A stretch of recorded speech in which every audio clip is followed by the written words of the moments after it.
Vamos lá. Palavras que Davi está dizendo para príncipes e para o seu filho Salomão. Está perto da sucessão, né?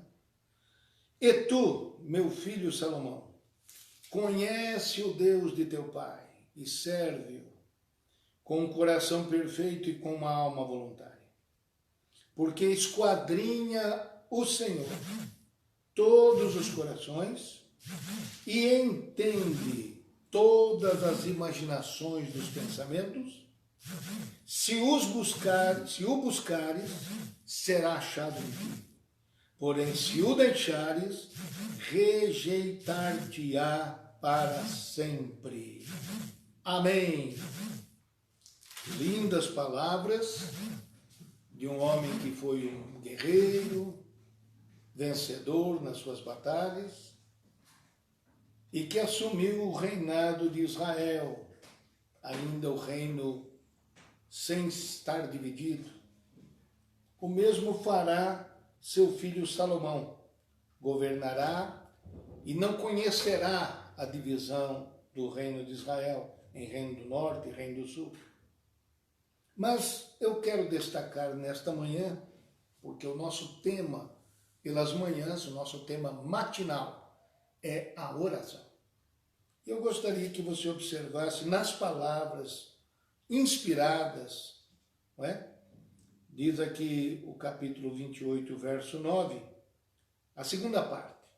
Porque conhece o Deus do teu pai Davi, serve-o com coração perfeito, com alma voluntária. Por quê? Porque esquadrinha o Senhor todos os corações e entende todas as imaginações dos pensamentos. As imaginações dos pensamentos. E estava eu pensando também sobre o que tratar com vocês a respeito de oração dentro desta ótica, nesta perspectiva sobre que o Senhor, Ele esquadrinha, Ele conhece todas as imaginações dos nossos pensamentos. Então, me ocorreu, meus prezados irmãos, e existe uma concordância muito grande a respeito disso, de que nós, em nossas orações, podemos utilizar de um instrumento poderoso quando falamos com Deus. Para citar o que eu vou dizer agora, em relação às imaginações dos nossos pensamentos, eu quero agora citar o que é que Jesus fazia quando as crianças se aproximavam dele, né? E vamos fazer uma ligação dessas coisas. Lá em Marcos, o evangelho escrito por Marcos, o evangelho de Nosso Senhor, o capítulo de número 10 diz assim, verso 13, e traziam-lhe crianças para que lhes tocasse. Mas os discípulos repreendiam aos que lhes traziam. Jesus, porém, vendo isso, indignou-se e disse-lhes, deixai vir os pequeninos a mim e não os impeçais, porque dos tais é o reino de Deus. Em verdade vos digo que qualquer que não receber o reino de Deus como uma criança, de maneira nenhuma entrará nele. E tomando-as nos seus braços e impondo-lhes as mãos, as abençoou. Interessante isso, né? Que a gente deve olhar como era a relação de Jesus com as crianças, né? Que facilidade tinham as crianças de se aproximar de Jesus, serem compreendidas, não é? Eram trazidas para Jesus, e talvez algum pensasse que fosse isso, para Jesus brincar com as crianças, não é? Olha aí, Jesus, cuidador de criança, vai brincar com as crianças um pouquinho. Não. Eles traziam as crianças para Jesus para que fossem tocadas por ele, para que naturalmente fossem ensinadas por ele, não é? Abençoasse as crianças.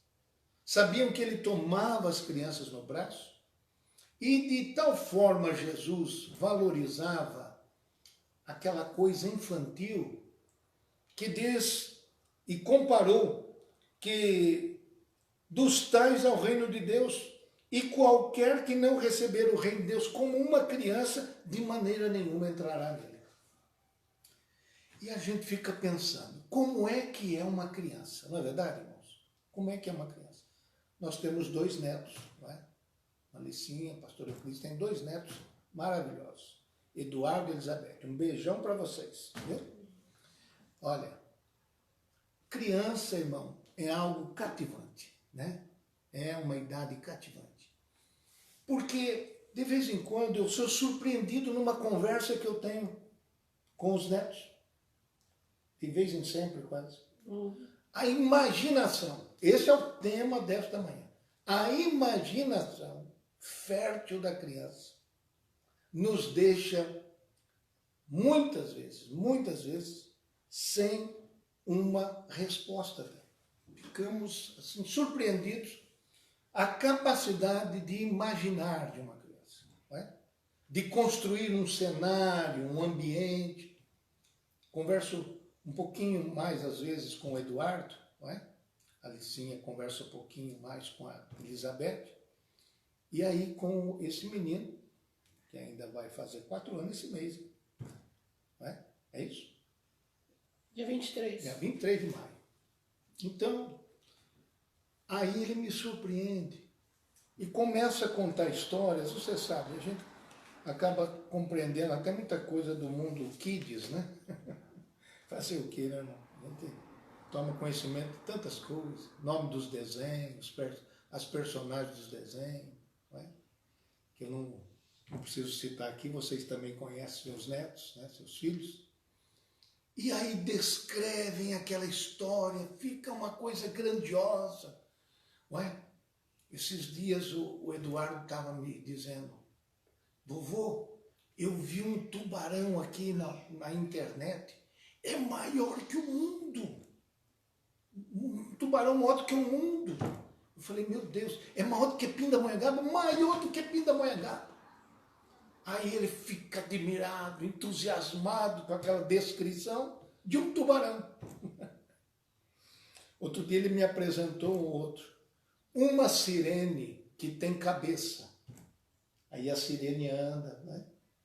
E a sua, lá no alto, onde estão as sirenes mesmo, é como se fosse uma sirene ambulante. As mães, os pais que às vezes vê essas coisas com os filhos, sabem do que eu estou falando. Então, e a mídia trabalha também para isso, né? Para dar asas à imaginação das crianças, não é? Eu acho impressionante como é que tem adultos, não é? Que tem a mentalidade e capta as imaginações das crianças. Será que na nossa oração a gente não precisaria também utilizar mais da nossa imaginação?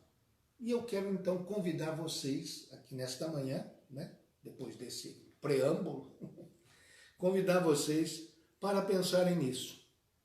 Por exemplo, quando o pastor da igreja está transmitindo a palavra de Deus, qual deveria ser a imaginação do povo da igreja?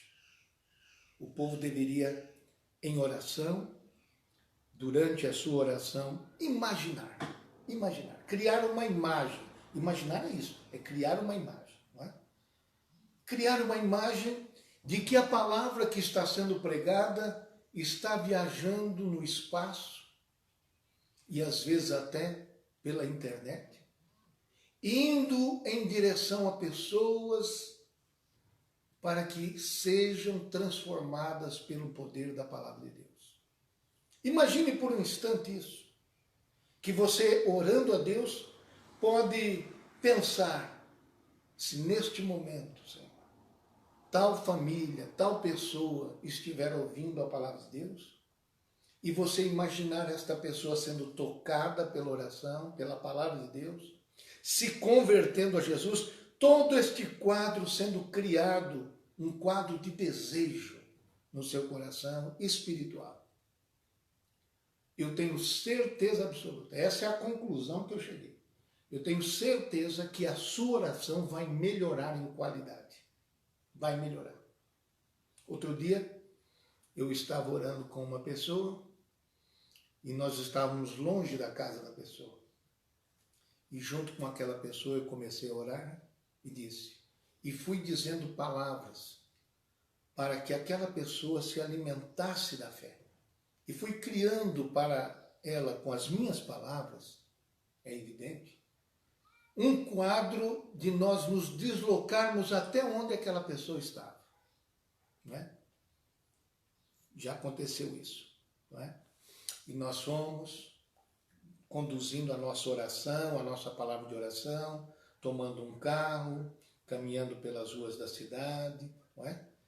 Aliás, nos movendo pelas ruas da cidade, chegando na casa, fui construindo toda aquela história, entrando na casa, entrando no quarto onde estava aquela pessoa e nós fomos conduzindo naquela palavra de oração, até que, colocando as mãos sobre aquela pessoa doente, nós imaginamos aquela pessoa levantar com saúde. Será que eu posso fazer isso, irmão? Será que há alguma proibição na palavra de Deus para que eu faça isso? Então, se Deus nos deu esta capacidade de nós imaginarmos com alguém ou sozinhos também, não é? Já tive essa oportunidade sozinho, não é? Porque isso realmente transmite para nós e para quem está conosco uma coisa muito mais realista, sem dúvida alguma. Você, por exemplo, pode ter um filho que tem dificuldades na escola, não é? Que tem dificuldades no aprendizado. Por que você não ora imaginando que esse teu filho agora vai passar a ter um desejo de estudar? É proibido? Será que é proibido isso? Não. Isso vai alimentar a sua confiança no resultado da sua oração.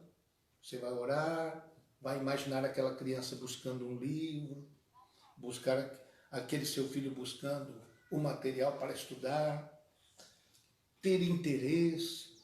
Você pode fazer isso. Pode, deve fazer isso. Eu quero recomendar aqui, nesta manhã, que se faça isso. Não é? A palavra de Deus, ela nos incentiva a orar uns pelos outros. Veja outra situação que pela madrugada acontece. Na casa onde temos crianças pequenas, não é? Ou até maiores, por que não?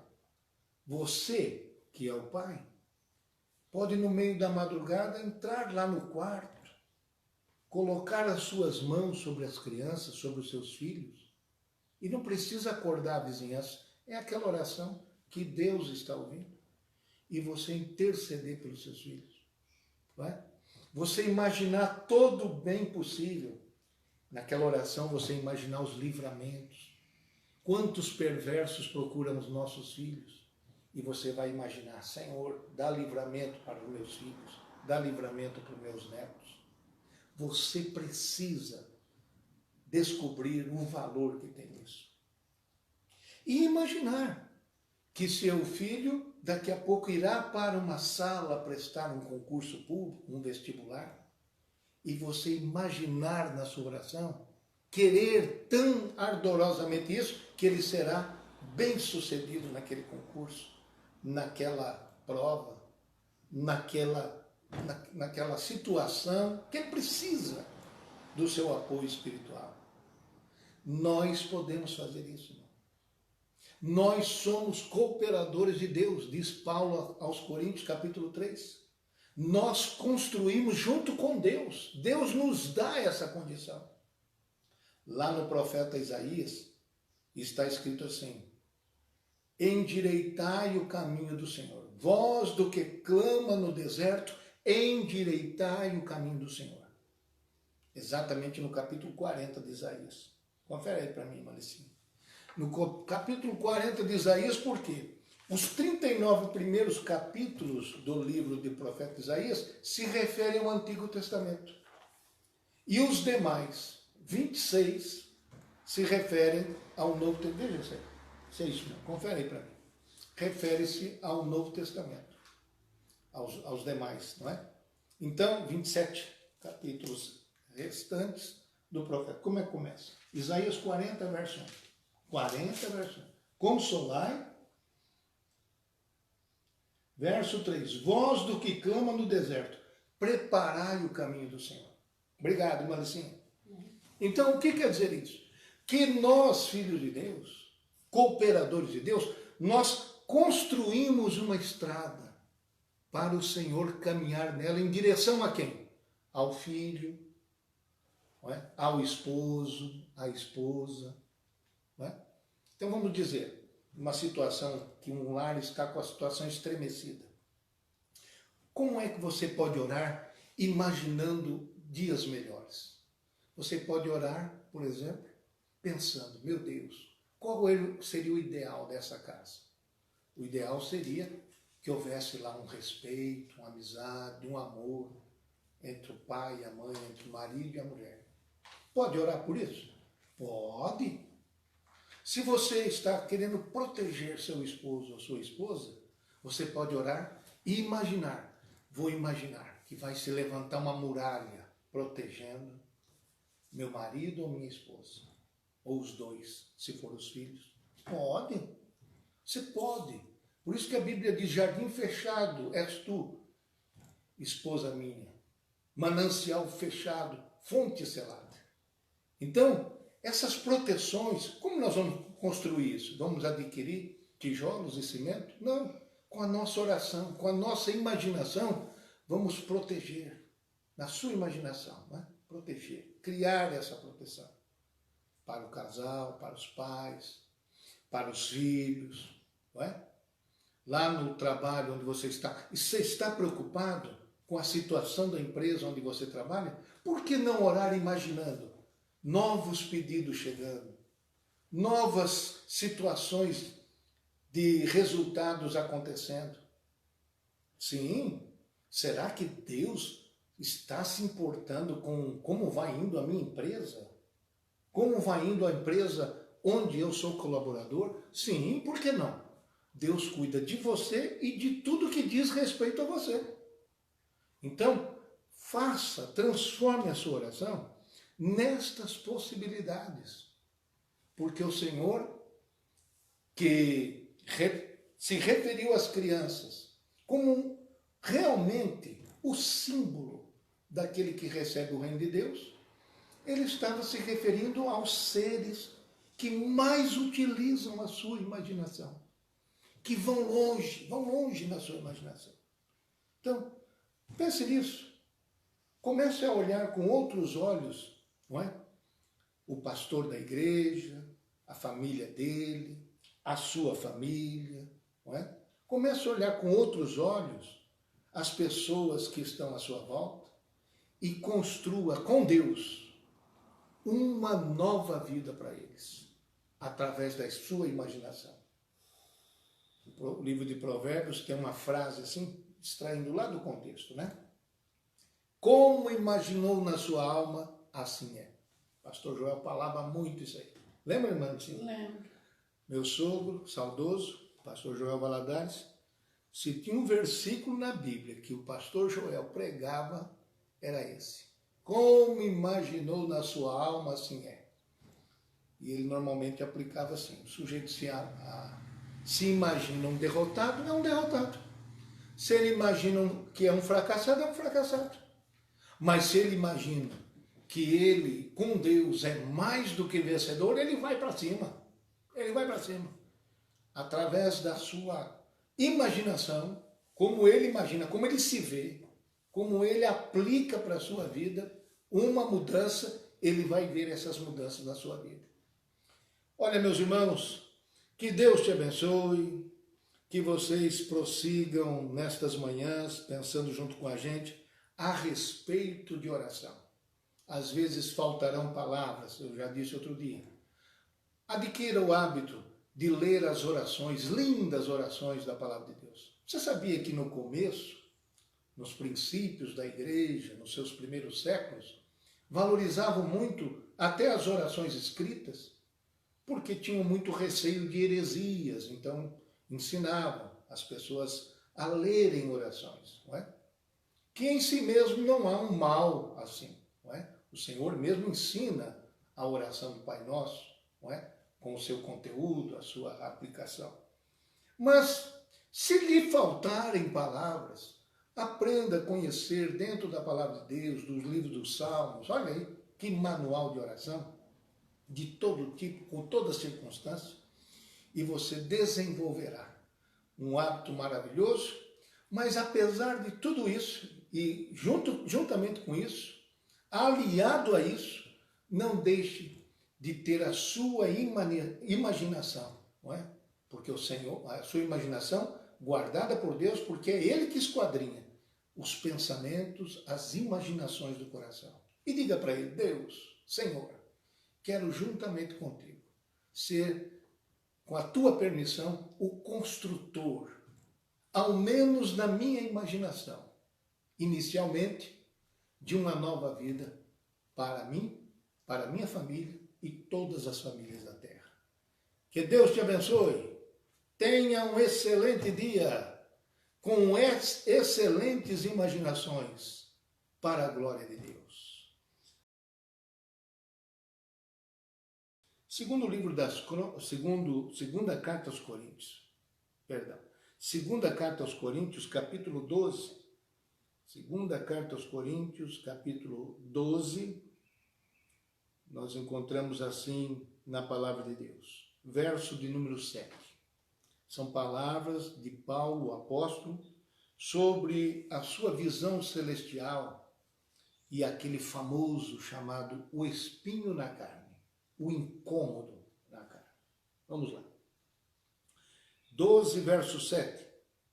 E, para que me não exaltasse pelas excelências das revelações, foi-me dado um espinho na carne, a saber, um mensageiro de Satanás para me esbofetear, a fim de não me exaltar, acerca do qual 3 vezes orei ao Senhor.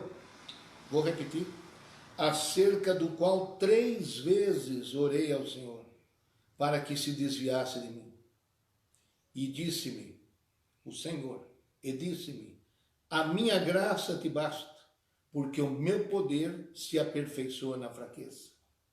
E assim, Paulo, tomou a seguinte deliberação: de boa vontade, pois, me gloriarei nas minhas fraquezas, para que em mim habite o poder de Cristo.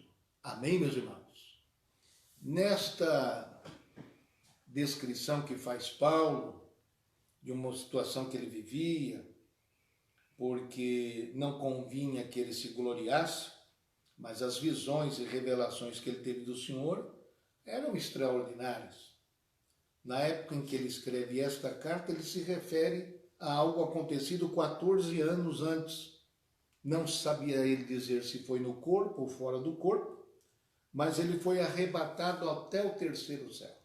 Nessa manhã, não tomaremos tempo para este assunto, sobre o 3º céu, nem sobre o que seria um espinho na carne. São matérias que, na verdade, caminham mais na área da especulação. Mas, no fato registrado aqui, de que por 3 vezes, e acreditava Paulo, para não se gloriar das revelações que teve, que eram realmente extraordinárias, e para que ficasse sempre contido na sua humildade, porque você sabe o que é o ser humano, né, irmão? O ser humano tem uma gloriazinha mais do que o outro, pronto. Ele não vê a hora de se gloriar nisso.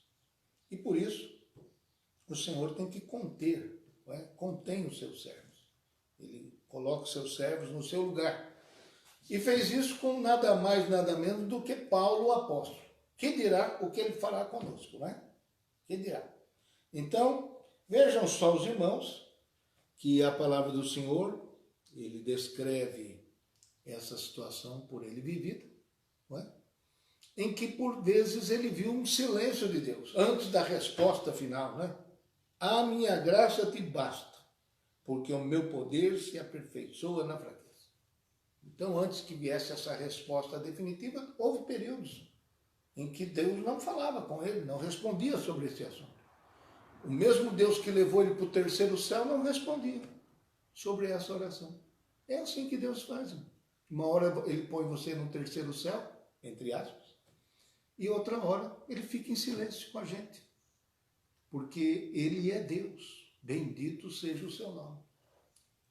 Eu trouxe para a gente ler rapidamente, que não são apenas estes textos, mas uma leitura que você pode fazer, que vai te ajudar a compreender este momento de silêncio de Deus, porque nos momentos de silêncio de Deus, a gente está pensando até que tem algum pecado cometido, não é?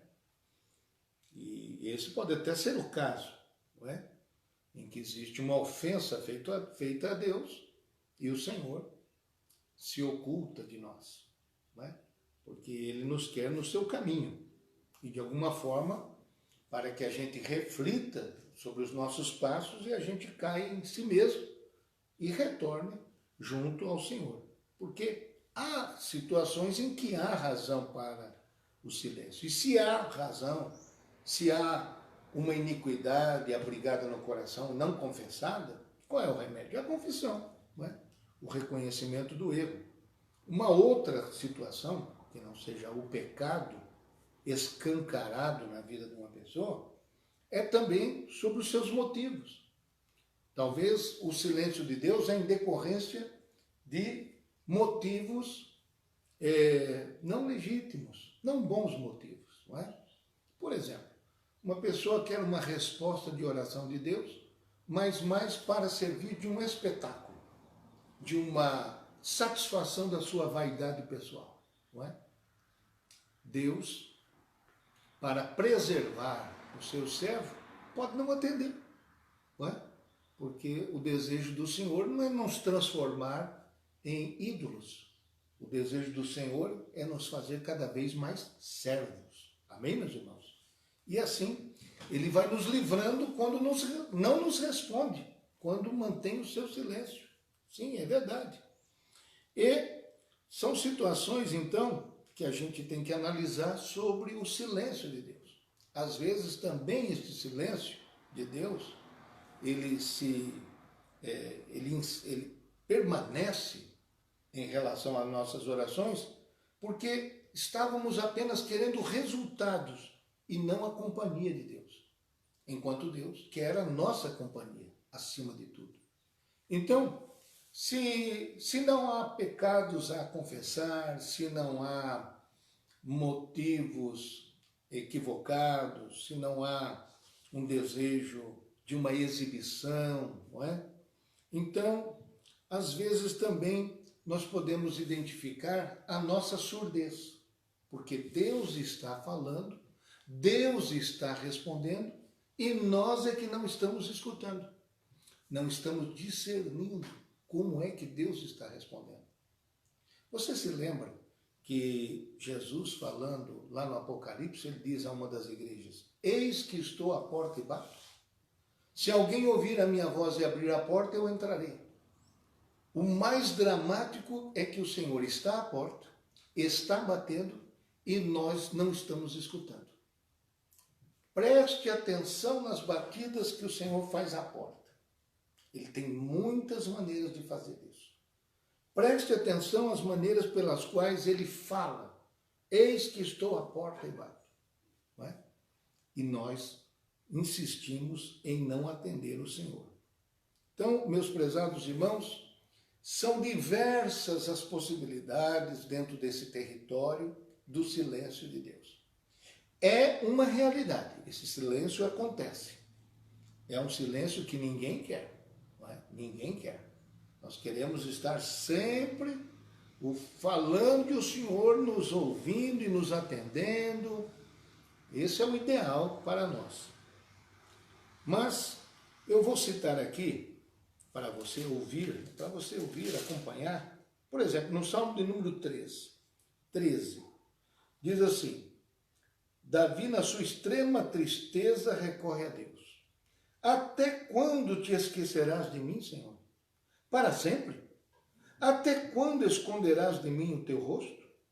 Até quando consultarei com a minha alma, tendo tristeza no meu coração, cada dia? Até quando se exaltará sobre mim o meu inimigo? Amém, meus irmãos? Como se não bastasse somente o silêncio de Deus, ainda tem a zombaria do adversário, em perceber que este silêncio está presente. E não há resposta de Deus para o suplicante, para aquele que está fazendo a oração. Então você vê que a pessoa já está sofrendo pela falta de comunicação de Deus e está sofrendo pela zombaria do seu adversário. Algumas pessoas, inclusive, quando vêm consolar a gente, estão dando um verdadeiro sermão na gente. Já recebeu sermão nessas horas inapropriadas? Quando as pessoas vêm nos tirar o restinho da nossa esperança, não é? Você sabe por que você está nessa situação aí? Você fez alguma coisa, você está devendo no cartório. Deus está cobrando, não é? E aí a gente tem que receber sermão, não é? E são sermões assim, bem direcionados, né, irmão? Mal intencionados. No Salmo 143, verso 6, olha outra expressão da palavra de Deus. O salmista é Davi também. Estendo para ti as minhas mãos, a minha alma tem sede de ti, como terra sedenta. Então, nestes dois salmos que acabei de ler, você vê a expressão de alguém que está clamando a Deus, está perguntando até quando, está estendendo a mão para Deus, está como terra sedenta, mas não cai uma gota d'água, meu irmão. Uma situação difícil. Quem já não passou por isso? Não é verdade? Então, alguns, diante desses enfrentamentos, eles podem percorrer um dos dois caminhos. O primeiro caminho, que às vezes é o mais tomado diante do silêncio de Deus, é o caminho da depressão. E neste caminho a pessoa adquire um sentimento de culpa, de autocondenação. Ela chama para si esse sentimento de culpa e diz assim: alguma coisa eu fiz de errado.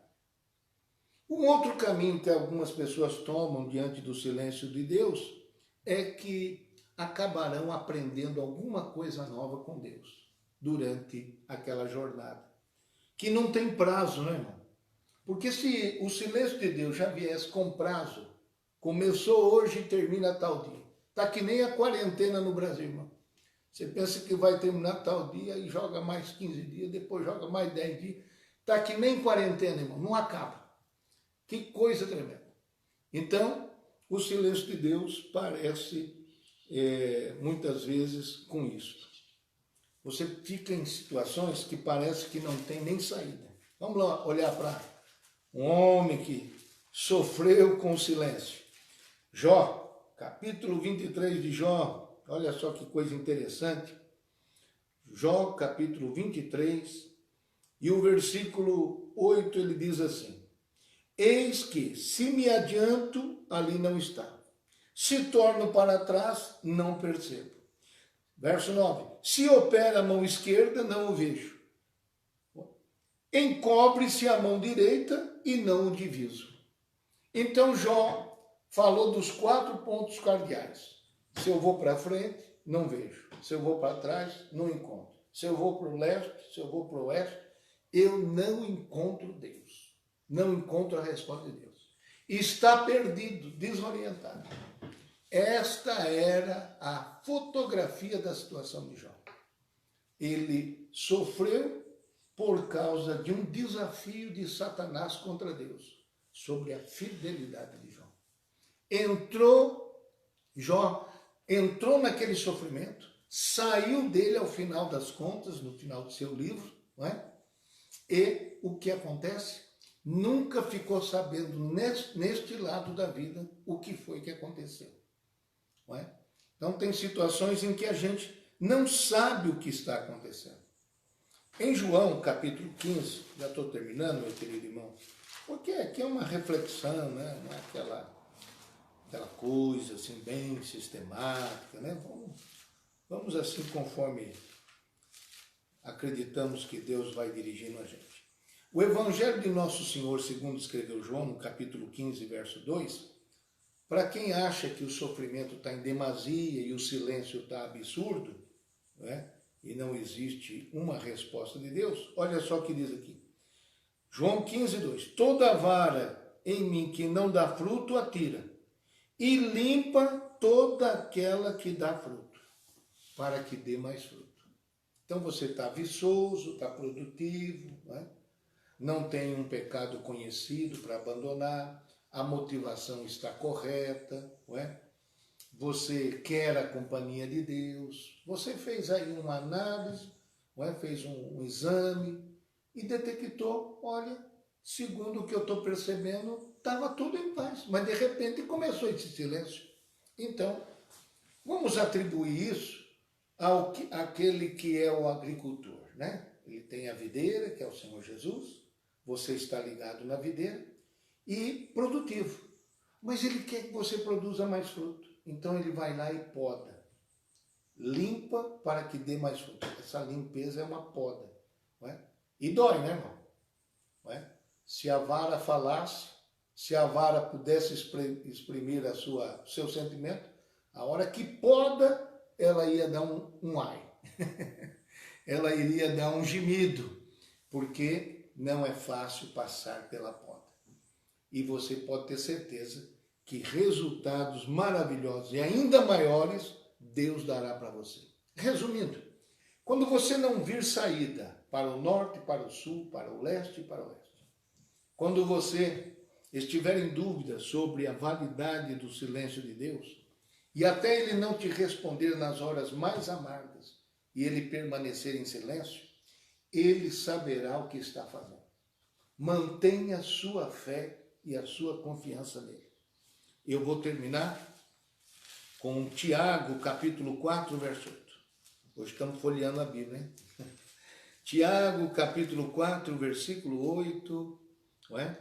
Diz assim, olha só.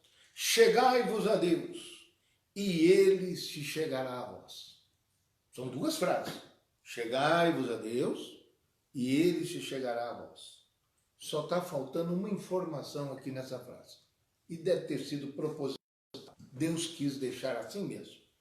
Qual a informação que falta? Chegai-vos a Deus.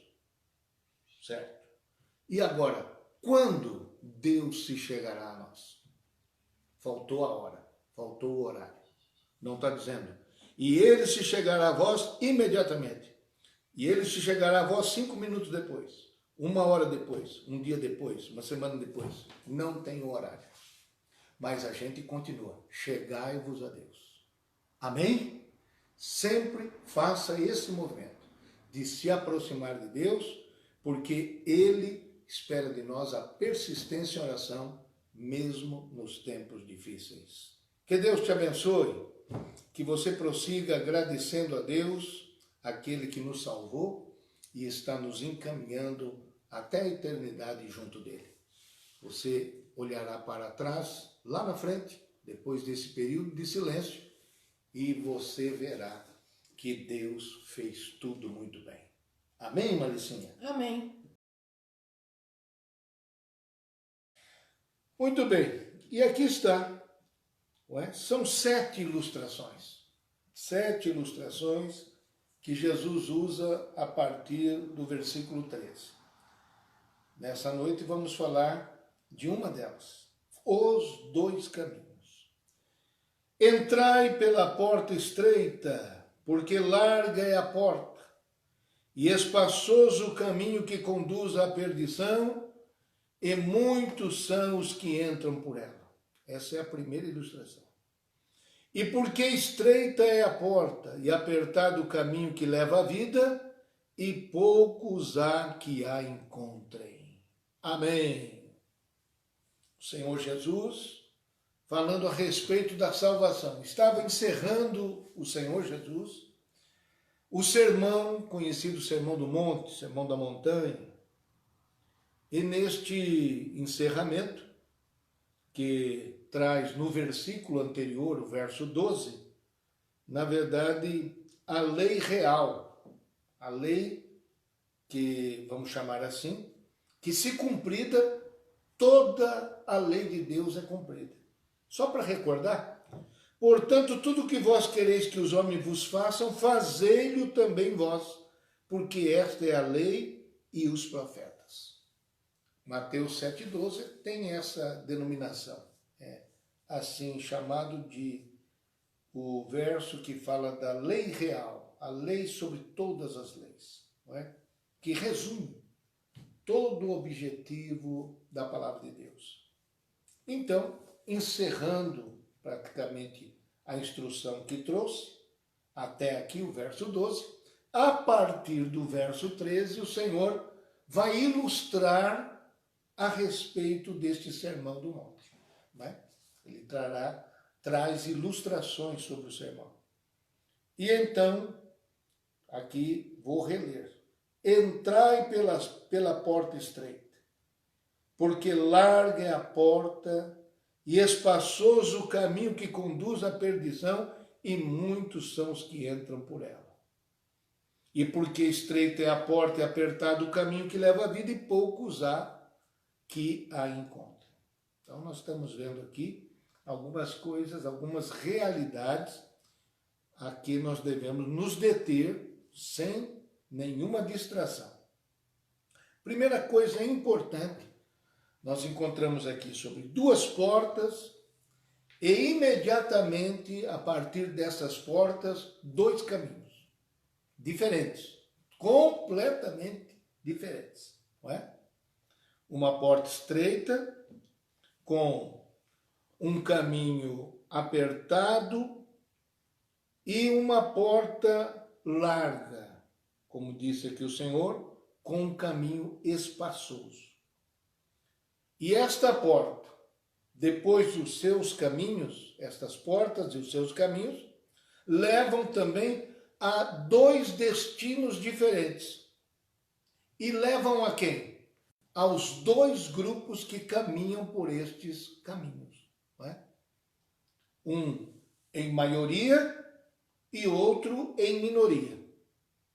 Então, nesses dois versos, nós temos duas portas, nós temos dois caminhos, nós temos dois grupos de pessoas e nós temos dois destinos.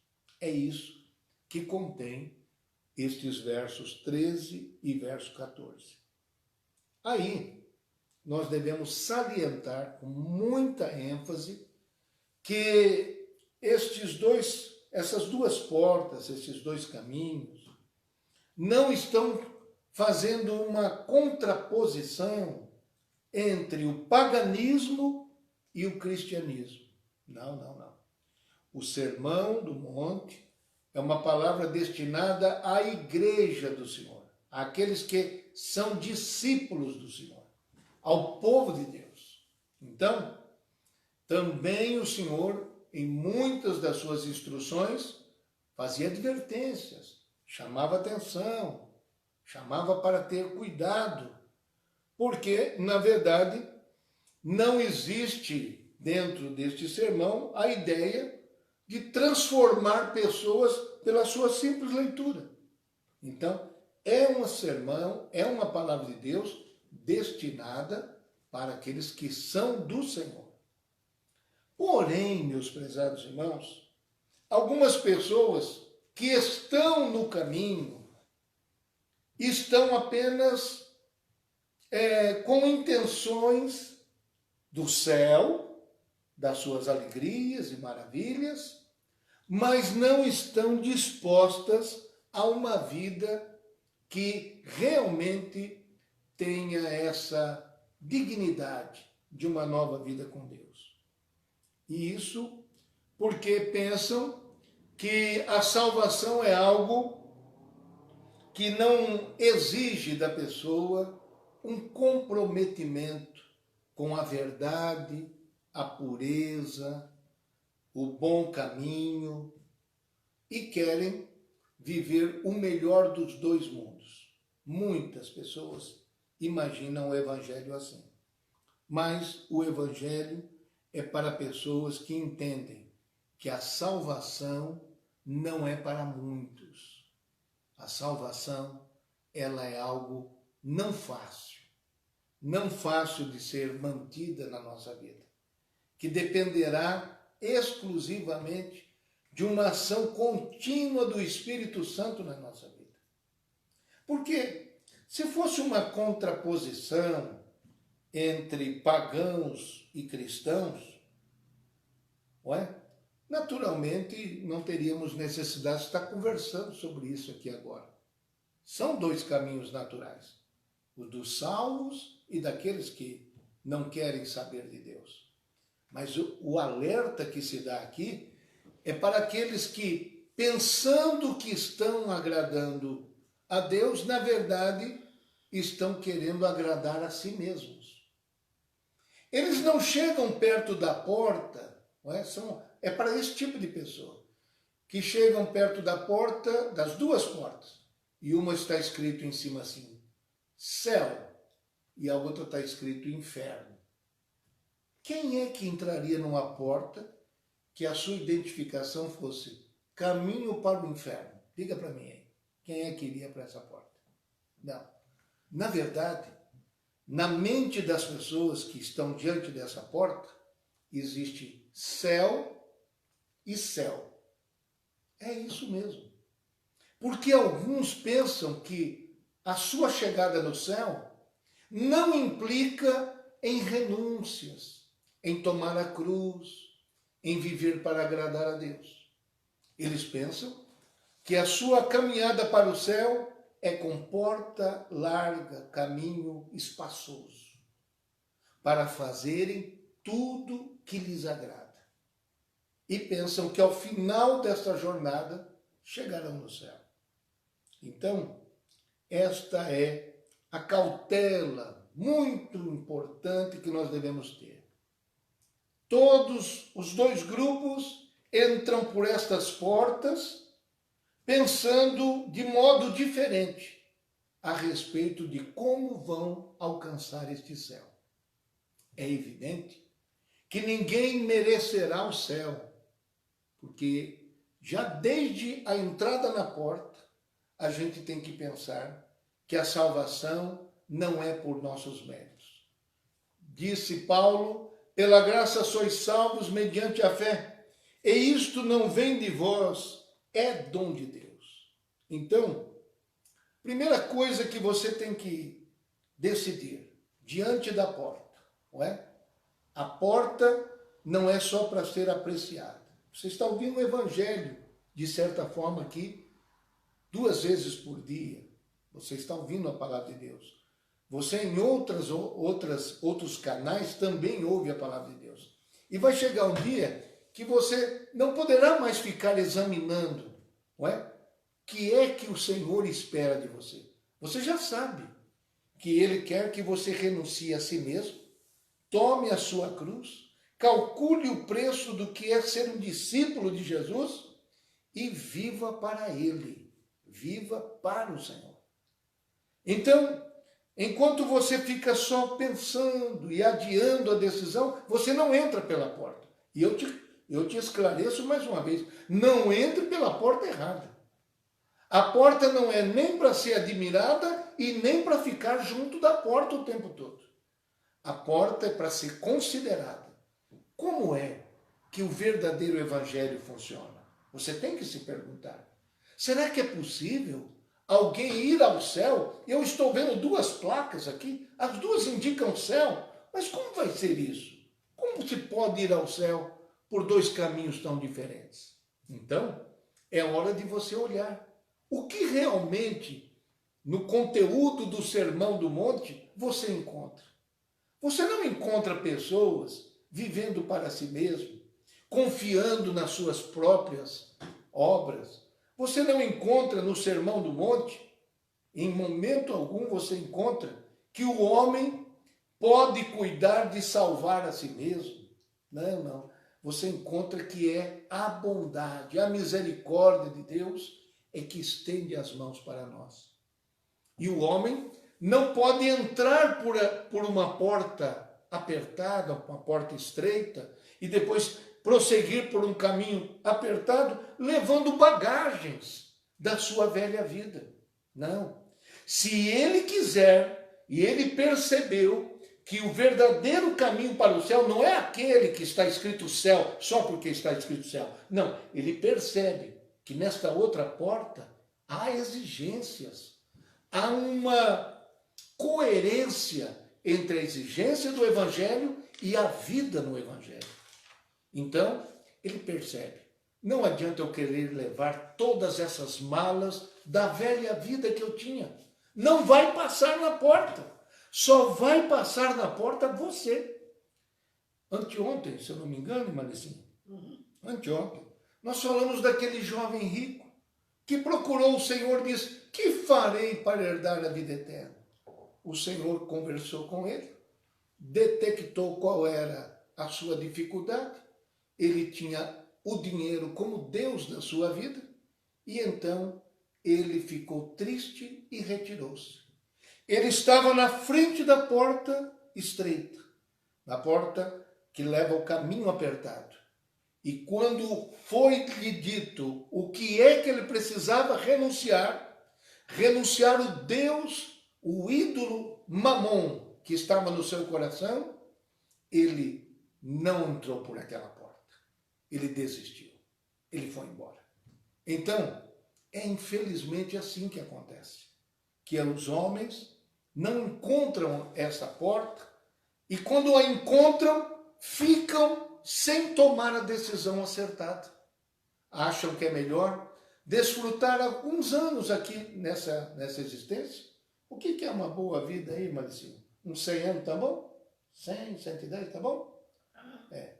Então, 100, 110 anos, tá bom para você, irmão? Muito bem. Mas o que são 110 anos perto da eternidade? Não significam nada. Melhor é o homem, como diz a palavra de Deus aos Hebreus, quando Moisés escolheu sofrer por um pouco de tempo os vitupérios do povo de Deus, os seus sofrimentos e vergonha, do que ter o gozo do pecado. Não é? Nós queremos avisar a você, nós estamos avisando, não queremos que você nos julgue mal, pensar que nós somos exclusivistas assim, mas é o que acaba sendo. Não existe a terceira porta. Não tem uma terceira porta aí em que eu posso ficar um pouquinho na estreito, um pouquinho no caminho apertado, um pouquinho no caminho espaçoso. Não tem um terceiro caminho aí, uma média dos dois? Não tem. Se você não entrar na porta estreita e no caminho apertado, você será conduzido à perdição. Infelizmente. Lá em Lucas, eu gostaria que você lesse comigo, por gentileza, já estamos terminando, o Evangelho de Nosso Senhor, segundo escreveu Lucas. Queria que você conferisse. Uma pessoa fez uma pergunta, capítulo 13 e o versículo 23. Disse-lhe um, no meio da multidão, Senhor, são poucos os que se salvam? E ele respondeu, porfiai por entrar pela porta estreita, porque eu vos digo que muitos procurarão entrar e não poderão.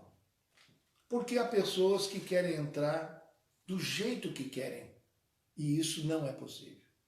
Você pode vir para o Evangelho do jeito que está, mas você vai ficar diferente.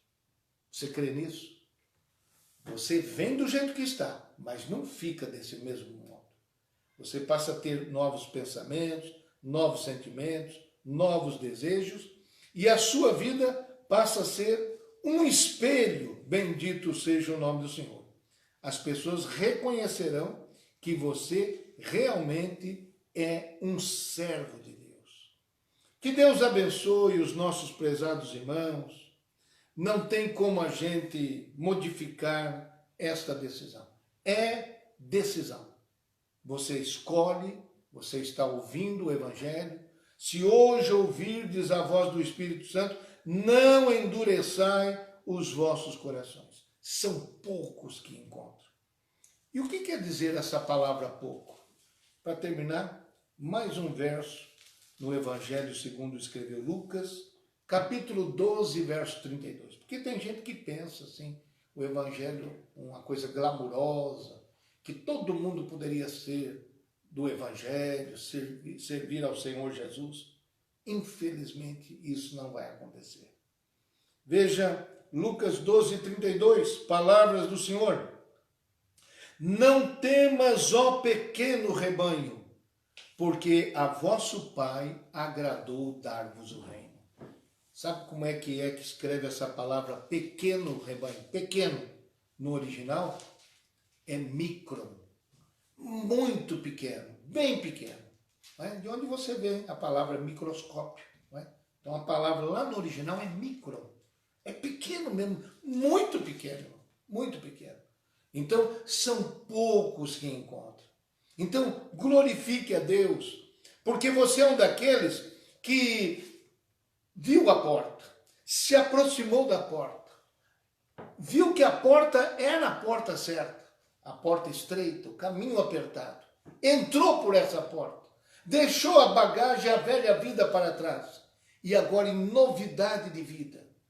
Assim que, se alguém está em Cristo, nova criatura é. Agora você tem novas ocupações, novos ideais e está a caminho do céu. Que Deus te abençoe. Glorifique a Deus todos os dias da sua vida por essa decisão maravilhosa que Deus deu para você. É uma obra da graça de Deus na vida de cada um de nós. Que Deus te abençoe, que o Espírito Santo possa iluminar o seu coração e você possa perceber que a decisão vai te levar a uma vida completamente diferente. Deus te abençoe em nome de Jesus. Olha aí, meus irmãos, aos Hebreus capítulo 11 eu li para vocês, todos estes tendo tido testemunho pela fé, não alcançaram a promessa. É uma lista maravilhosa, é chamado este capítulo a Galeria dos Heróis da Fé. Faz a descrição individualizada de alguns deles, desde os tempos de Abel, patriarcas, homens de Deus, mesmo Moisés é citado aqui, entre outros, Noé, Isaac, Jacó, Abraão, vamos deixar Abraão sem ser mencionado, entre outros, mas também mencionando pessoas sem descrever suas histórias nos detalhes, como Raabe, a meretriz, está nessa galeria daqueles que tiveram fé em Deus. Gideão, Baraque, Sansão, Jefté, Davi, Samuel, profetas. Uma lista, que resume, que remete à nossa memória para estes servos do Senhor, servas de Deus, que viveram pela fé. Mas muitos deles, se não todos eles, num certo sentido, não alcançaram a plenitude da realização das promessas de Deus. Eles não alcançaram. Às vezes ficamos frustrados, porque lemos na palavra de Deus certas promessas, oramos sobre elas e parece que não as alcançamos. Em outros casos, não as alcançaremos e ficamos frustrados diante disso. Então, para te animar, para te consolar, para te orientar na palavra de Deus, é que o escritor aos Hebreus escreveu isso. Trouxe essa lista magnífica de pessoas que venceram pela fé ou experimentaram escárnios, açoites, cadeias, prisões, foram cerrados, apedrejados, mortos, também pela fé, em aparentes derrotas aos olhos humanos e mundanos. Porém, todos, os vencedores e os aparentemente derrotados, todos, viveram pela fé. Alcançaram o testemunho da fé, mas não alcançaram a promessa. Então, isto é maravilhoso, não é? Que todo cristão seja incentivado a, ao menos, dar testemunho de sua fé, mesmo que não abrace a realização da promessa, mas ele poderá ser dito a seu respeito pelos vizinhos, pelos amigos, pelos membros da igreja, pela sociedade, de modo geral, poderá se dizer a respeito deles. São pessoas que deram testemunho da fé. São pessoas que viveram pela fé. Mesmo sem saber que alguns deles não alcançaram certas respostas, certas promessas, certos resultados dos seus clamores, das suas súplicas. Como é que o apóstolo Paulo lidava com isso? Esta semana mesmo eu mencionei para vocês, vamos voltar lá? Na 2 aos Coríntios, capítulo 12, Paulo, o apóstolo, ensina a gente. Nós não seremos extensos nessa manhã, né? Temos ainda os afazeres, teremos plantão ali na sede a partir das 11 horas até 1 ou 2 da tarde. Todos são bem-vindos. Lá na 2 aos Coríntios, capítulo 12, diz a palavra de Deus, eu mencionei isso esta semana, não há nada de mais em retomar com você. Paulo diz assim, que tinha tido visões extraordinárias, visões, revelações do Senhor, foi até o terceiro céu arrebatado, não sabia dizer se fora do corpo ou se no corpo, uma coisa extraordinária, né? Que nunca ninguém vivenciou, a não ser Paulo, o apóstolo. E diz aqui, nessa segunda carta, capítulo 12, verso 7, para que ele não se exaltasse. Então, para que me não exaltasse pelas excelências das revelações, foi-me dado um espinho na carne, a saber, um mensageiro de Satanás, para me esbofetear, a fim de não me exaltar. Paulo tinha uma maturidade suficiente para compreender que ele estava sofrendo aquele assédio, aquele espinho na carne, para que ele mesmo, por causa das revelações que teve, não se inchasse, se orgulhasse e colocasse a perder, ou pusesse a perder a sua grande e maravilhosa graça recebida de Deus. Mas olha o detalhe.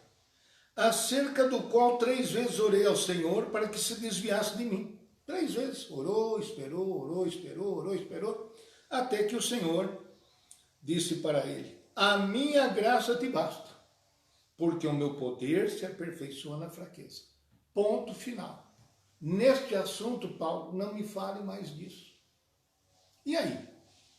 Se depois de muito esperar e de tanto esperar, como é que você acha que deveria ser a reação normal em não ser atendido? Vou lhe dizer como é que Paulo fez. Pode servir de exemplo para nós.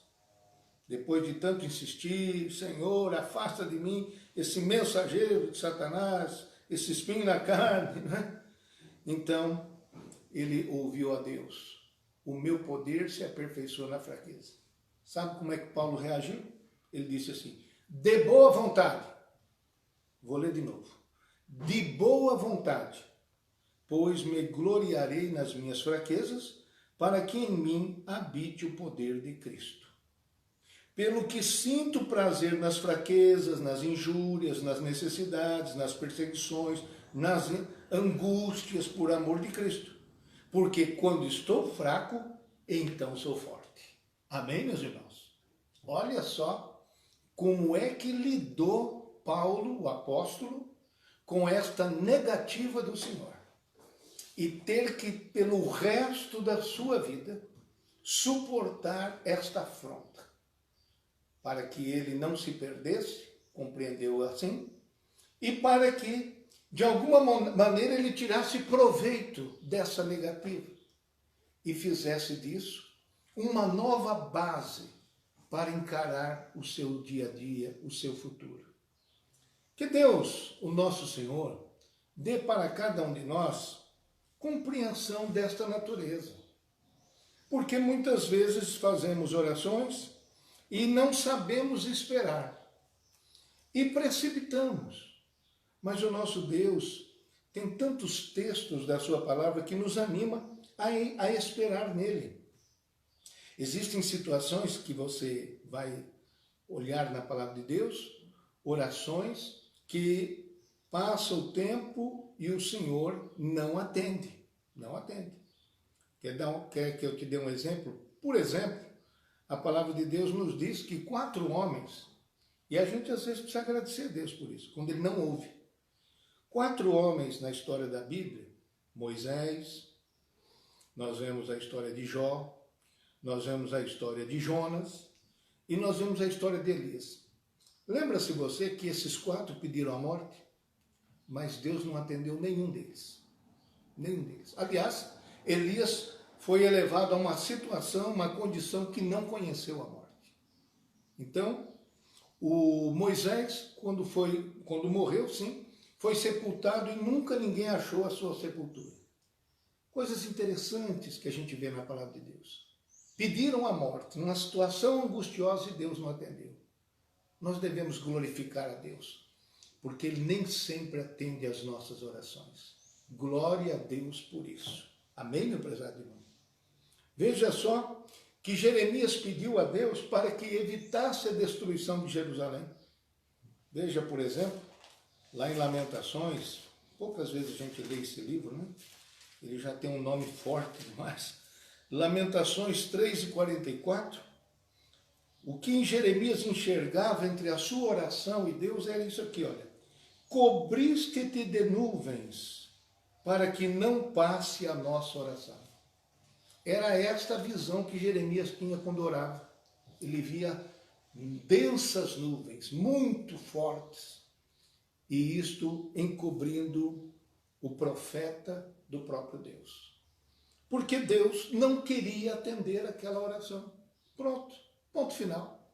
Não quis evitar a destruição de Jerusalém. Não é um bom pedido? Não era um bom pedido? Era. Mas Deus não quis atender. E Abacuque não orou? Disse, Deus, pune os caldeus. Como é que pode aquele povo da Babilônia ser o povo que vai nos encerrar e vai nos prender e vai nos deportar? Mas Deus disse não para o próprio Abacuque, um homem que tanto entoou a fé. Tanto é que lá nos seus escritos está escrito, o justo pela sua fé viverá. Então, não lhe faltava fé, não lhe faltava confiança, mas talvez, não apropriadamente, estava fazendo a oração que estava contida no plano de Deus. Então é um mistério, irmãos, que nem sempre o nosso Deus atenderá. E durante o tempo de espera, devemos permanecer confiantes. Vou ler para vocês, nesse mesmo livro de Lamentações, neste mesmo capítulo 3, onde existe uma realidade que separa a oração da resposta, também tem uma palavra de esperança. Veja aí Lamentações 3:25, não precisa nem mudar a página. Bom é o Senhor para os que se atêm a Ele, para a alma que o busca. Bom é ter esperança e aguardar em silêncio a salvação do Senhor. Versos 25 e verso 26. Então, enquanto a gente espera, a gente faz o que é bom. Ter esperança. Pelo menos, nós vamos alcançar testemunho da fé. De que fomos pessoas de fé. De que fomos pessoas que confiaram em Deus. Você diria, mas qual é a utilidade disso? Porque não é para que Deus atenda todas as nossas orações? Será que não deveria funcionar como peça e exija? Como se Deus fosse um fornecedor e a gente apresentasse a Ele uma lista e dissesse, aqui está a lista, agora me entregue o resultado da lista. Não é assim. Não é com essa velocidade e não é desse modo. Senão, o nosso Senhor não teria nos deixado a riquíssima parábola do juiz e da viúva, que só vai ser atendida depois de muito tempo de insistência. Este é um caso em que contraria a muitas expectativas de alguns dos nossos irmãos. Então, nesta manhã, eu quero reforçar a todos vocês que saibam esperar em Deus, porque dele vem o melhor. Vou ler mais 2 versos, em Isaías, capítulo de número 40, e verso 31. Muitos irmãos que estão me acompanhando nessa manhã sabem até de cor esse versículo. Isaías 40, verso 31 diz: mas os que esperam no Senhor renovarão as suas forças e subirão com asas como águias, correrão e não se cansarão, caminharão e não se fatigarão. Veja que nós temos aqui a diversidade de movimentos para aqueles que esperam no Senhor. Uns sobem com asas, outros correm, outros só conseguem caminhar. Mas não importa se você está voando, se você está correndo, ou se você só está conseguindo andar, empurrando uma perna depois da outra. Não precisamos saber da tua velocidade. O que nós temos em comum para todas as 3 velocidades é os que esperam no Senhor.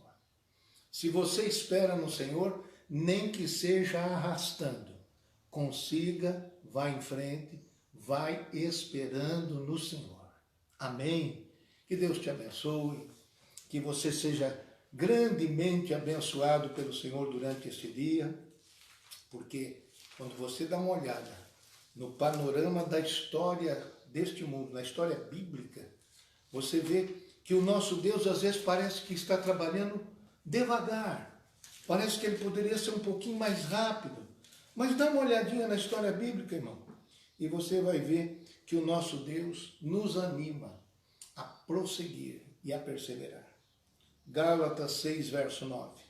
Não nos cansemos de fazer o bem, porque a seu tempo, vou repetir, porque a seu tempo ceifaremos, se não houvermos desfalecido.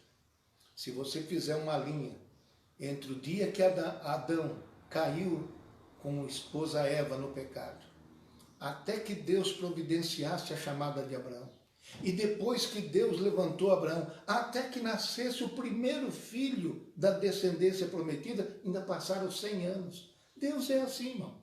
Mas que vai acontecer, vai. Que no final das contas Deus há de triunfar e as promessas todas dele serão realizadas, sim. O que restará para nós? Estamos na galeria das pessoas de fé, da galeria daqueles que alcançaram testemunho, daqueles que perseveraram, não desfaleceram, porque a seu tempo nós ceifaremos o bem que semeamos. Deus te abençoe, que você prossiga nessa esperança, nessa espera, sem jamais desistir. Faça como Paulo, de boa vontade, pois me gloriarei, sabendo que o poder de Deus se aperfeiçoa na fraqueza. Que Deus te abençoe, em nome de Jesus. Amém. E eu gostaria de destacar nessa oportunidade o que aconteceu no Getsemane. Mateus, o Evangelho, segundo escreveu Mateus, porque nos 4 evangelhos está esta passagem, este momento em que o Senhor foi ao Getsemane, não é? E aqui nós encontramos no capítulo número 26, segundo Mateus. Te convido para ler e extrair aqui 2 ou 3 pontos, porque nossos encontros são pequenos, não são de grande demora, para que outros possam se ocupar e também fazer esse mesmo trabalho, não é? Amanhã a gente volta, né, Maricinha? Às 10 da manhã. 10 horas. Se Deus permitir, viu, irmãos? 9 de maio. Então, aqui em Mateus, capítulo 26, verso 36, diz assim: então, chegou Jesus com eles a um lugar chamado Getsemane e disse a seus discípulos: assentai-vos aqui, enquanto vou além orar. E levando consigo Pedro e os 2 filhos de Zebedeu, começou a entristecer-se e a angustiar-se muito.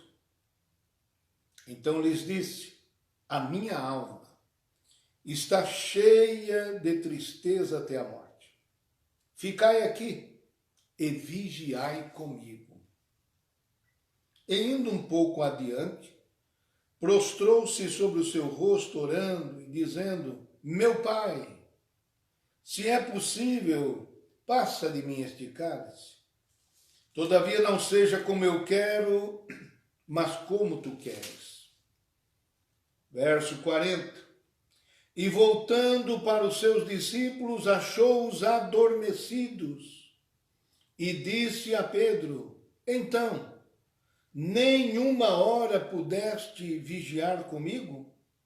Vigiai e orai, para que não entreis em tentação. Na verdade, o espírito está pronto, mas a carne é fraca. Amém. Até aqui no momento, depois ainda faremos a leitura de outros textos, e eu quero salientar aqui nessa noite, nessa oportunidade, com muito temor e muita reverência, porque esse é um momento histórico do universo, da história do universo. Não é? Quando Jesus, depois de haver ceado com seus discípulos, depois de ter dado os avisos, advertências, tanto a Pedro como a Judas, ter falado com João, ter passado a eles as instruções, as últimas, e já os avisado de que estariam sendo entregue na mão dos homens, passaria por este momento da morte, para então ressuscitar. Tudo isso, na verdade, a gente não consegue traduzir em palavras como é que sentia o Senhor Jesus com a aproximação deste momento em que o cálice da ira de Deus seria experimentado pelo Senhor. No Getsêmani, é claro, o Senhor vai antever este cálice. O cálice ele tomará na crucificação, no seu julgamento, que se seguirá, e depois na crucificação, o Senhor Jesus experimentará o cálice da ira de Deus contra todos os homens de todos os tempos, no presente, do passado e do futuro, sobre todos os pecados de todos os pecadores. Imagine uma coisa dessa. Às vezes você não consegue viver com uma ofensa feita a alguém, você sofre. Ou uma ofensa recebida de alguém, você já sofre. Imagine com todas as ofensas descarregadas sobre o Filho de Deus. Mas isso não era ainda a pior tortura que passaria o Senhor. E muito, muito distante apenas das chibatadas, dos escárnios, da coroa de espinhos, dos pregos. Não. Daquele caminho em direção ao Gólgota. Tudo isso são flagelos horripilantes, inomináveis, indescritíveis. Mas o que supera tudo isso foi ter sofrido o desamparo do Pai. E uma das últimas vezes, antes da crucificação, em que Jesus vai falar amorosamente com o Pai a respeito desse momento, está aqui, no verso de número 39. Indo um pouco adiante, a sua alma estava cheia de tristeza até a morte. Dos 11 discípulos que restaram, porque um já havia ido trair o Senhor, daqueles 11, 3 ele levou mais adiante, seus discípulos e amigos mais próximos, Pedro, Tiago e João, que estiveram com ele lá no Monte da Transfiguração, aí mesmo neste Evangelho, capítulo 17, e assistiram essa jornada desde o 17 até o que vemos aqui no 26. Foram vendo, passo a passo, aquele caminho em direção ao Monte Calvário. Passando aqui pelo Getsemane. E indo um pouco adiante, prostrou-se. Outro evangelho diz, caindo sobre o seu rosto. E orando, dizendo, meu Pai, se é possível, passa de mim este cálice. São palavras que expressam uma qualidade que eu preciso destacar com você aqui nessa noite.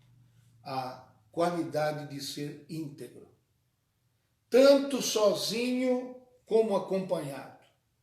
Tanto na escuridão como na luz do dia. Tanto em particular como em público. Jesus tinha integridade. Ele podia ser observado sozinho, como poderia ser contemplado no meio da multidão. Ele mantinha sua integridade. E na sua integridade, no desejo de jamais desagradar o Pai, sempre fazer a sua vontade, pediu, meu Pai, se é possível, passa de mim este cálice. Talvez, vamos aqui apenas imaginar, que o Pai até quisesse, mas não podia. Porque na pessoa de Jesus estava sendo concluído o plano da redenção da humanidade. Haveria alguma outra maneira, meu Pai, para que essa redenção dos homens, dos perdidos, acontecesse? Que eu não tomasse, passa de mim este cálice. Sem este cálice não é possível de outra maneira, porque Tu és o Todo-Poderoso. Mas a resposta não veio favorável. E o Senhor, depois de quase uma hora diante do Pai, versículo 40 diz isso, voltando para os seus discípulos, achou-os adormecidos. E disse a Pedro, então nem uma hora pudeste vigiar comigo? Já tinha passado uma hora nesse clamor diante do Pai. Se afastou desses 3 amigos, um tiro de pedra. E estava ali, não é? Suplicando, enxergando o cálice que queria tomar logo no dia, quando raiasse. E diz a palavra de Deus, que dizendo a eles, vigiai e orai para que não entreis em tentação, na verdade o espírito está pronto, mas a carne é fraca. Indo segunda vez orou dizendo, meu Pai, se este cálice não pode passar de mim sem eu beber, faça-se a tua vontade. E depois de mais esse momento de clamor a Deus, ele volta aos seus discípulos, acha-os outra vez adormecidos, porque os seus olhos estavam carregados. E aí nós vemos em Jesus uma outra característica maravilhosa. Deixando-os de novo, foi orar pela 3ª vez, dizendo as mesmas palavras. Então, você observa aí que o Senhor, por 3 vezes, ele vai suplicar ao Pai, dizendo as mesmas palavras. O Senhor não era somente íntegro, tanto em particular como em público, mas ele tinha uma outra qualidade que nós devemos almejar para a nossa vida. O Senhor era honesto e era obediente. Ele não fez de conta que estava sofrendo. Não, ali não foi uma encenação.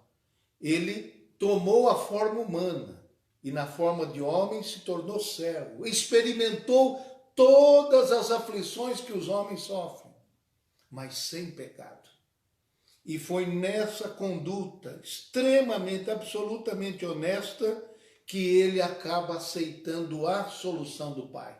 Porque o próprio escritor aos Hebreus diz que ele aprendeu a obediência por aquilo que padeceu. Então, o Senhor não queria livrar-se de fazer esta missão, mas ele aceitou e ensina cada um de nós a sermos pacientes neste momento de decisão e de obediência ao Senhor. E por fim, deixando-os de novo, foi orar pela terceira vez, dizendo as mesmas palavras. E depois de fazer isso, chegou junto dos seus discípulos e disse-lhes: dormi agora e repousai. Eis que é chegada a hora em que o Filho do Homem será entregue nas mãos dos pecadores. Nesse terceiro momento em que ele retorna aos discípulos, diz essas palavras, nós encontramos uma outra qualidade indispensável e que devemos tomar de Jesus para a nossa vida diária. A paciência. A paciência com os outros. A paciência com os seus discípulos. Porque os seus discípulos, os melhores amigos que ele poderia ter, estavam ali, os três.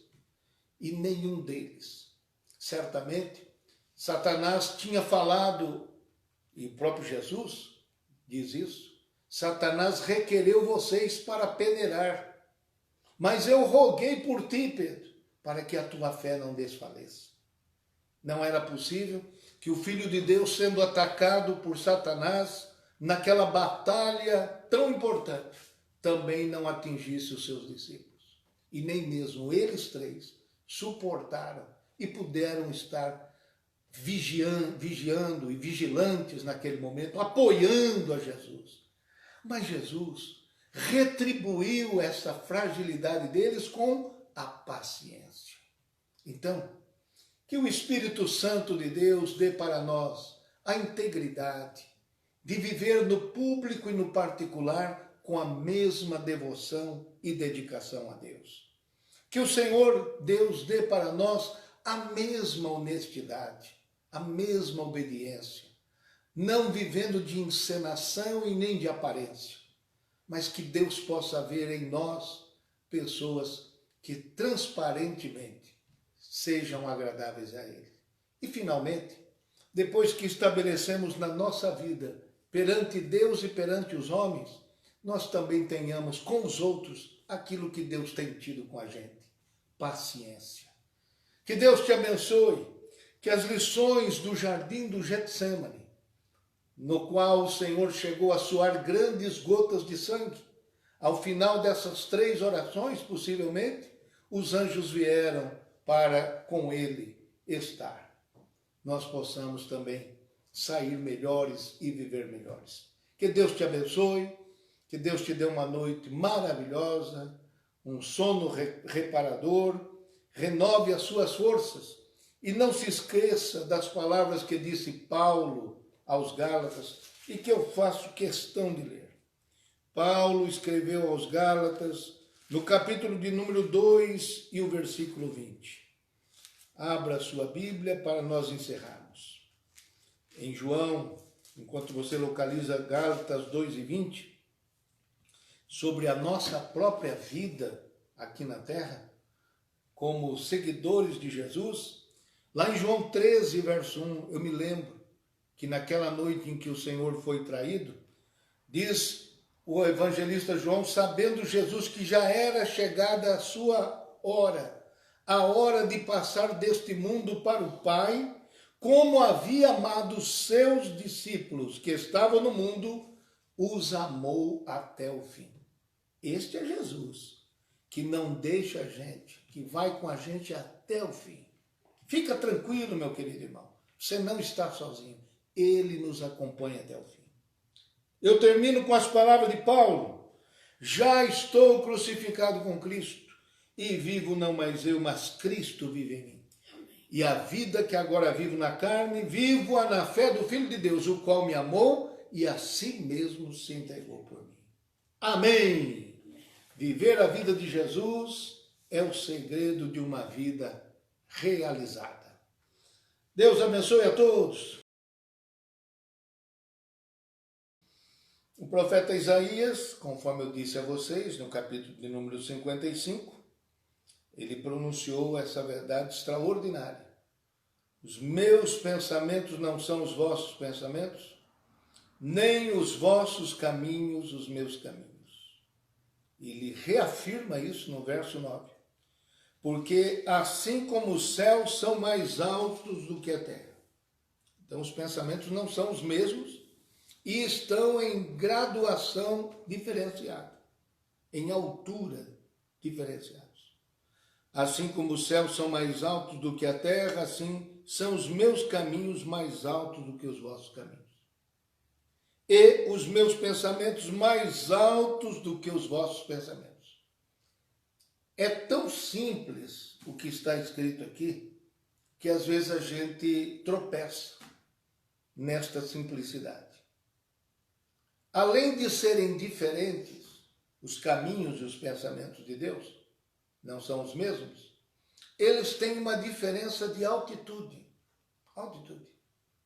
Uma coisa é eu contemplar algo da altura de 1 metro. A outra coisa é eu contemplar da altura de 1 quilômetro. É muito diferente. A perspectiva, a visão que você tem do todo é muito diferente. O nosso Deus, Ele diz para nós que diariamente Ele contempla as nossas vidas. Dos mais altos céus, o Senhor olha para cada um de nós. Você crê nisso? Você pode dizer amém para isso? Ele contempla. Você e eu enxergamos aqui, né? Neste mundo em que estamos, neste caminho que fazemos, neste lugar que moramos, trabalhamos, estudamos, convivemos, é aqui, nesse imediato, neste próximo de nós conseguimos enxergar até ali. Porém, meus prezados irmãos, nós temos que compreender que o nosso Deus tem algo muito superior, incomparavelmente superior. Ele enxerga o todo, ao mesmo tempo, o tempo todo. Bendito seja o nome do Senhor.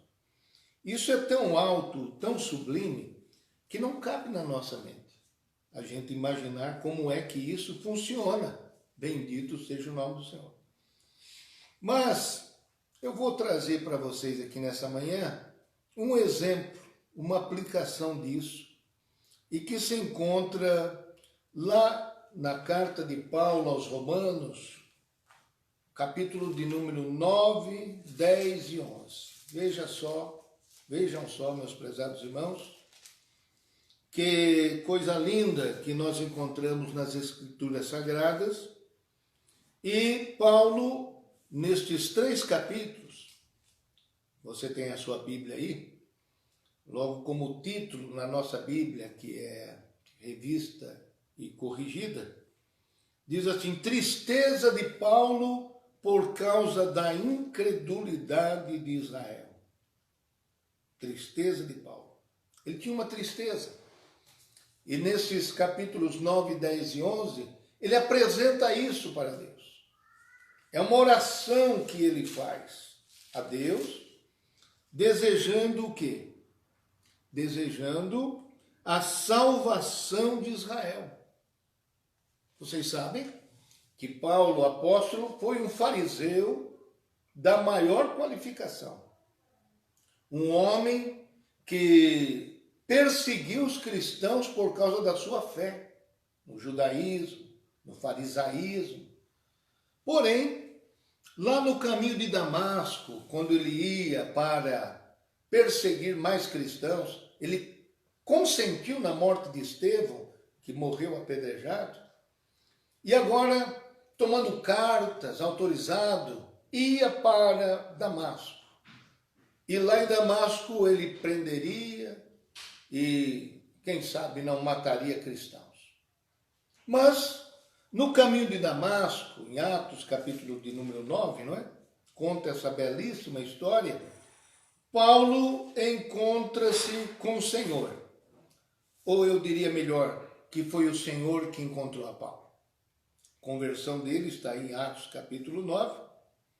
E diz a palavra de Deus: aconteceu que, chegando perto de Damasco, já estava próximo da cidade, poucos quilômetros da cidade, ao norte de Israel, subitamente o cercou um resplendor de luz do céu, e caindo em terra ouviu uma voz que lhe dizia: Saulo, Saulo, por que me persegues?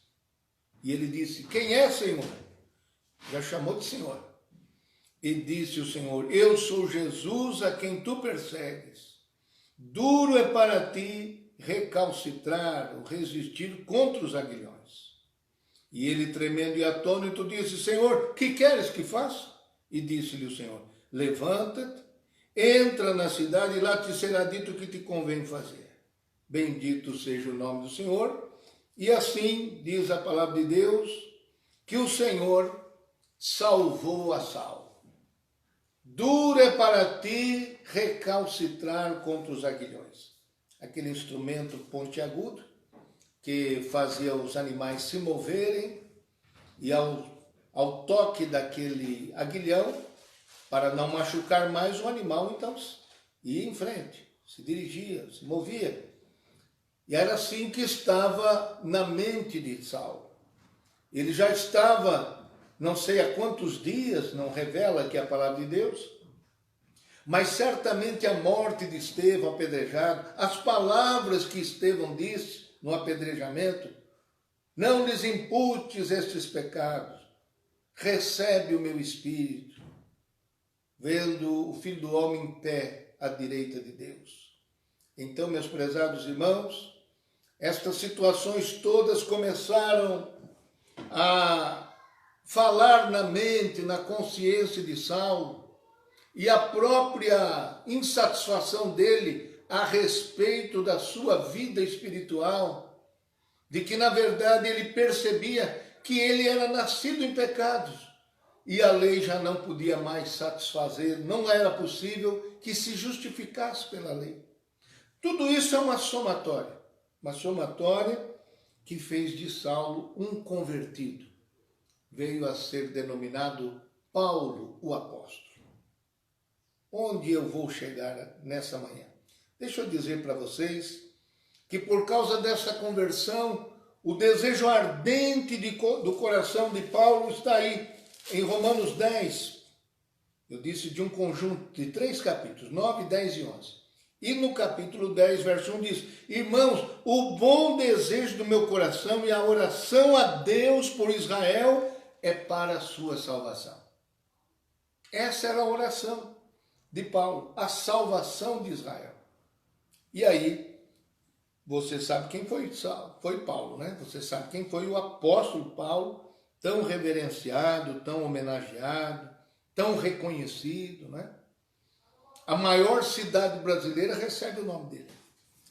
Então, vejam só os irmãos, que este apóstolo, enquanto está escrevendo aos romanos, aos irmãos que se converteram a Jesus na cidade de Roma, ele, no capítulo 9, capítulo 10 e capítulo 11, está como se fazendo um debate com Deus a respeito de por que os israelitas não enxergam a salvação na pessoa de Jesus. E faz longas palavras para descrever, longas descrições sobre a história de Israel e mencionando que o oleiro é Deus e o homem é o barro, é a argila. Que Deus é soberano para decidir sobre todas as coisas, ao ponto de que ele chega a reconhecer uma coisa extraordinária. A sua oração era pela salvação de Israel. A sua busca era essa. Quando chegava nas cidades, o primeiro lugar que ele ia era nas sinagogas. Muitas vezes, se não todas, que ele foi nas sinagogas, de lá saiu, debaixo de grande luta, batalhas, perseguições, motins, e depois ia pregar para os gentios. Este era o dia a dia do missionário Paulo, o apóstolo. O tempo todo combatendo para ver se convencia os judeus. Ele não só orava, este é o ponto que eu quero ressaltar nesta manhã. Ele não somente orava pela salvação dos judeus, mas ele batalhava por isso. Ele ia às sinagogas, ele pregava aos judeus. e não obtinha o resultado desejado. Então, muitas vezes nós fazemos nossas orações e não compreendemos duas coisas importantes. Primeira, quando nós oramos a Deus, nós não podemos esquecer que somos o corpo de Cristo aqui na terra. Eu posso perfeitamente me ajoelhar diante de Deus e dizer: Senhor, salva os moradores de Pindamonhangaba. É uma bonita oração, é importante essa oração. Mas isso não ficará completo se eu mesmo não sair do meu comodismo, ir ao encontro dos habitantes dessa cidade de alguma maneira e anunciar para eles o Evangelho. Deus não pretende fazer isso sozinho, irmãos. Nós somos o corpo de Cristo na terra e temos que funcionar dessa forma, dessa maneira. Paulo queria a salvação dos judeus, pois então ia às sinagogas, ia ao encontro deles, oferecia sua vida, o risco da sua própria vida, diante das ameaças daqueles judeus. Mas ele fazia as duas coisas ao mesmo tempo.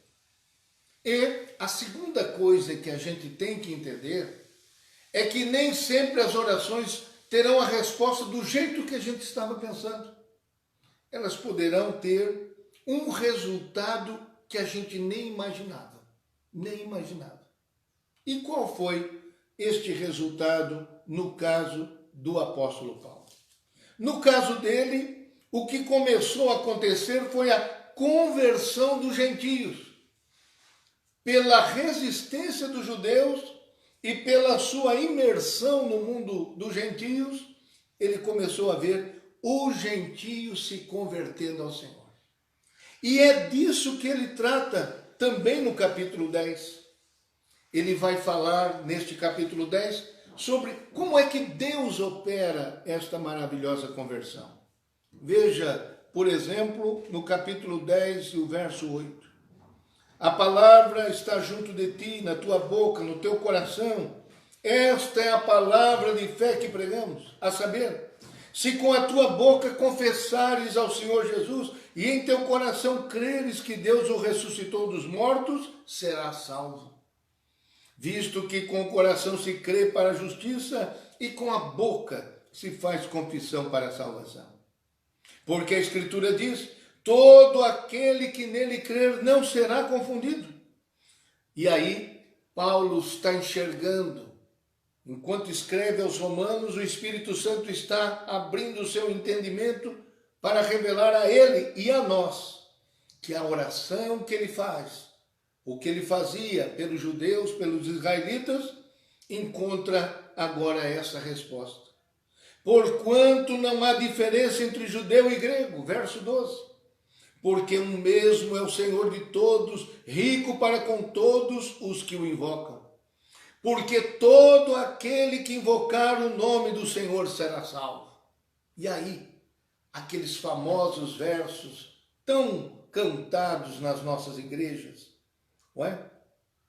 Depois dessa compreensão que ele adquire diante de Deus, como, pois, invocarão aquele em quem não creram?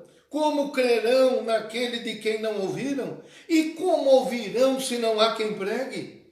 E como pregarão se não forem enviados? Como está escrito: quão formosos os pés dos que anunciam a paz, dos que anunciam coisas boas. Mas nem todos obedecem ao Evangelho, pois Isaías diz: Senhor, quem creu na nossa pregação? De sorte que a fé é pelo ouvir, e o ouvir pela palavra de Deus. Sabe qual foi o resultado disso que Paulo está descrevendo aqui? Capítulo número 10, o versículo 20. Referindo-se ao profeta Isaías, ele diz: e Isaías ousadamente diz: fui achado pelos que não me buscavam, fui manifestado aos que por mim não perguntavam. Bendito seja o nome do Senhor. Mas contra Israel, diz: todo dia estendi as minhas mãos a um povo rebelde e contradizente. O capítulo 10 começa com Paulo dizendo seu desejo sua oração para a salvação de Israel e termina o capítulo 10 dizendo que este povo de Israel era rebelde e contradizente. Então, nossas orações têm um paralelo com isso. Começamos orando por um resultado e ao longo da jornada Deus diz para nós, Deus mostra para nós, você andou orando por este resultado, mas abra seus olhos, porque meus caminhos são mais altos, meus pensamentos são mais altos. Você não enxergava antes, mas agora você subiu de altitude e começou a enxergar que o interesse de Deus, como se eu dissesse aqui, né? Como se fosse Deus falando a Paulo. O meu interesse não era salvar somente os judeus, mas todos os povos.